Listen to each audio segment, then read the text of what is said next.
सभापती महोदय, हा प्रश्न जो आहे तो आहे नाशिक जिल्ह्यातील येवला येथील खिरडी साठे लपा तलाव, डोंगरगाव लपा तलाव आणि खडक ओझर लपा प्रकल्प याला जे आहे 60 वर्ष पूर्ण झालेली आहेत.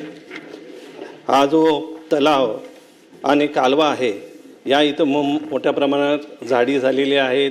तो जो आहे मातीसुद्धा जो आहे कमकुवत झालेली आहे. याचबरोबर कालव्यावरील विमोचक, रस्ता, पूल, सायफन आणि HP ड्रेन जे आहे ते नादुरुस्त झाल्यामुळे तिथं आवर्तन आल्यानंतर पाणी गळती होते. याची जी आहे दुरुस्ती लवकरात लवकर करणे गरजेचे आहे. त्याचबरोबरीने जे आहे या कालव्यातून मोठ्या प्रमाणात जी गळती होती आहे त्याच्यासाठी अस्थिकरण करणे गरजेचं आहे. तर आपण जो आहे हे काम लवकरात लवकर केव्हा जे आहे पूर्ण कराल.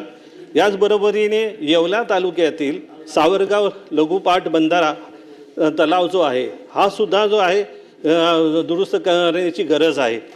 यालासुद्धा आपण जे आहे प्रशासकीय मान्यता त्वरित द्यावी ही जी आहे विनंती जी आहे मी आपल्या माध्यमातून साहेबांना करत आहे. मंत्री महोदय, त्यानंतर एकानंतर एक बसा आपण. मंत्री महोदय उभा आहे. सभापती महोदय, हे जे लपा तलाव आहेत आपल्या खिरडी, साठे, डोंगरगाव आणि आणखीन आपण याच्यामध्ये जसा उल्लेख केला खडक ओझर, हे फार जुने तलाव आहेत. आता ह्या खिरडी, साठे तर जवळजवळ 100 वर्ष पूर्ण झालेली आणि बाकीचे तलाव त्याच पद्धतीने 60 वर्ष 55 वर्ष झालेली आहे. आता हे सगळे त्याची क्षमता छोटी आहे आणि त्याच्यावर असणारी जी कालवे 2 किलोमीटर 4 किलोमीटर अशी कालवे आहेत जुन्या पद्धतीने तयार केलेल्या आहेत. सभापती महोदय, त्यांच्या सन्मान सदस्यांची जी मागणी आहे निश्चितपणे यामध्ये आपण विशेष दुरुस्तीमध्ये हे कामं आपण हाती घेतलेली आहे. आता ताबडतोबीनं याला मान्यता देऊन काम सुरू करण्याची आवश्यकता आहे. कामं छोटी आहेत. प्रत्येक प्रकल्पात साधारण 8 कोटी रुपये साधारण खर्च अपेक्षित आहे प्रत्येक तलावाच्या दुरुस्तीकरता.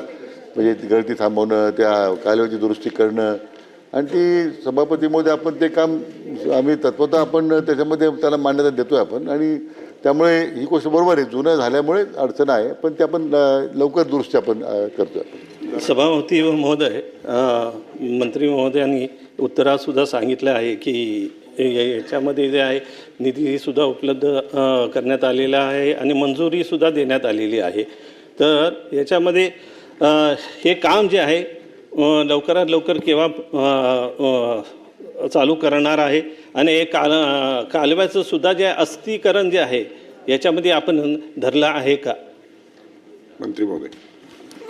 सभापती महोदय, अडचण काही नाही आहे. आपण जे काही कामं आहेत आमचा प्रयत्न तोच आहे की पावसाळ्यापूर्वी जर आपल्याला पूर्ण करता आलं की छोटे लपा तलाव आहे 5 कोटी 8 कोटी रुपये साधारण त्याला खर्च आहे. आणि मग जे काही कालव्याची लांबी फार नाही आहे, 2 किलोमीटर आहे साधारण, काही ठिकाणी 3 किलोमीटर आहे, हे सुद्धा आपण अस्थिरीकरण सभापतीमध्ये आपण करू. त्यामुळे पाण्याचं लॉस कमी होईल. मुळातच याच्यामध्ये सिंचन क्षेत्रसुद्धा मर्यादित आहे पण जे काही पाणी उपलब्ध होतं, कारण हे सगळं पावसाच्या पाण्यावर भरणारी लपा तलाव आहे. याला काही वेगळी काय भरण्याची व्यवस्था नाही आहे. साधारण 500 मिलीमीटर पाऊस ग्राह्य धरून ही त्यावेळी तलाव करण्यात आलेले आहेत. मला वाटतं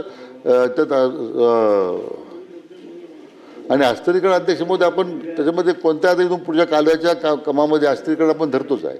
अस्थिरीकरण असे ते केले जाते.